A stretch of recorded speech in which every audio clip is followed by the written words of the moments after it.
In the last section, we started talking about the k-nearest neighbor algorithm. In this section, we're going to start to do a deep dive on the algorithm and really focus on how this thing internally works. I want to first begin by giving you a little thought experiment, something that's going to help you understand why this algorithm works at all, and why it's actually a pretty good thing to use in the case that we're trying to use it for right now, which is to guess which bucket a ball is going to drop into.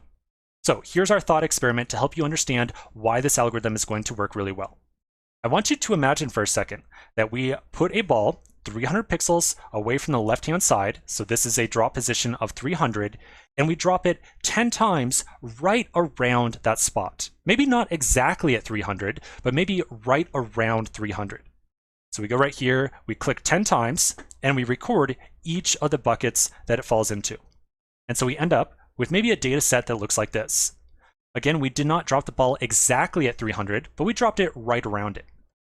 And then in each of those cases, we recorded which bucket the ball fell into. So maybe at 298, it went into number 4, 299, 4, and kind of goes down the list. I don't have to read these all off to you. In just about every one of these cases, the ball fell into bucket number 4.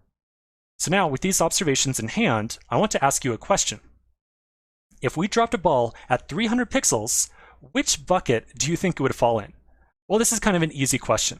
If we dropped the ball at 300 pixels, and that would be kind of like right here on the table, right around 300 pixels, everything else was going into, without a doubt, bucket number 4. So if we dropped it at 300 pixels, I would say very confidently, yes, it's going to go into bucket number 4. That is pretty much exactly what k-nearest neighbor is doing for us. It's looking at all these other observations that are very close in nature or have some very close initial inputs or features. It looks at the results for each of those, and it says, okay, if we now have a new observation with a very similar number of right around 300, it's probably going to have the same output as all the others as well. So with that in mind, let's take a look at the inner workings of k-nearest neighbor.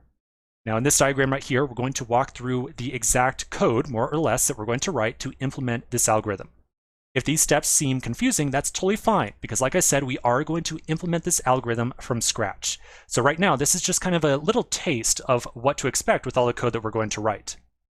Now, one thing I want to mention about this diagram is that our initial implementation of k-nearest neighbor is going to have only one independent variable, or one feature. So for this initial walkthrough, we're going to be only working with drop position, and we're going to completely ignore the bounciness and the ball size for our prediction. So for initial implementation, just going to worry about the drop position. So with that in mind, let's get to it. So we're going to first start off by asking a question. We want to make a prediction. If we drop a ball at 300 pixels, which bucket is it going to go into? Here's how we're going to solve that. We're going to first drop a ball a bunch of times around the board, and we're going to record which bucket it goes into.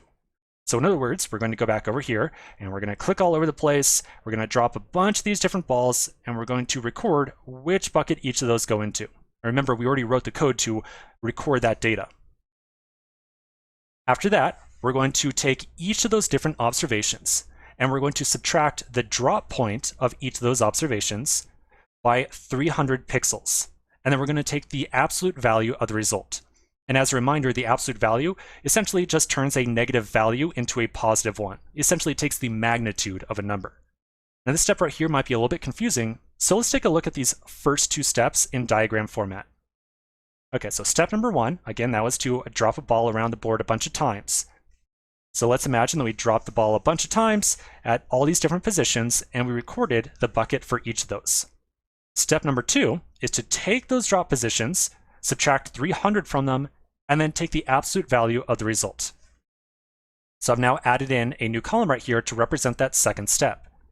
So we took our drop position, subtracted 300, and then took the absolute value.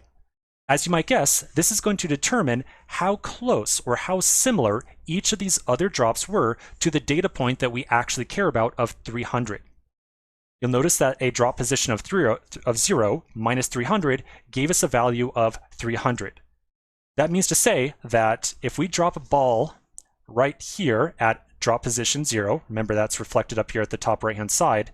So if we dropped a ball right here, whatever results from that drop is probably going to be a very different result than if we drop it from 300 over here. So the purpose of that second step is to figure out how similar or dissimilar all these other observations are. You'll notice that the 275 and 325 records right here, which are very close to 300, relatively very close, both resulted in values of 25. So these have very low values, which means to us that chances are these buckets right here of 3 and 4 are going to be very close to the result that we care about for the drop position of 300. Now, after doing that a bit of math, we're then going to sort those results from least to greatest. So we're going to sort this table right here based on that new column that we just added in. So once we sort that, we end up with this right here. You'll notice that the 325 and the 275 are at the very top. So the observations that are most similar to the data point that we care about end up at the very top of the table, and the observations that are least similar end up at the very bottom. Now, the second to last step is to look at the top k records. In this case, k is a variable. It's going to be a whole number, a positive integer, that tells us to look at the number of records to look at the top of that list. The k right here is a reference to the actual name of the algorithm, k nearest neighbor. So the k means to say, look at the top 1, or the top 2, top 3, top 4, top 5, however many records, and take the most common result from those top 4, 5, 6, 7, whatever it is, records. So in our case, if we had, say, a k equal to 3, we would look at these top 3 records right here. We would look at the most common result out of those 3. In our case, the most common result is the 4th bucket, because we see number 4 and number 4 right here. So we see number 4 twice, and we see the bucket number 3 only the single time. So we would say that chances are, if we drop the ball at 300 pixels, it would end up in bucket number 4.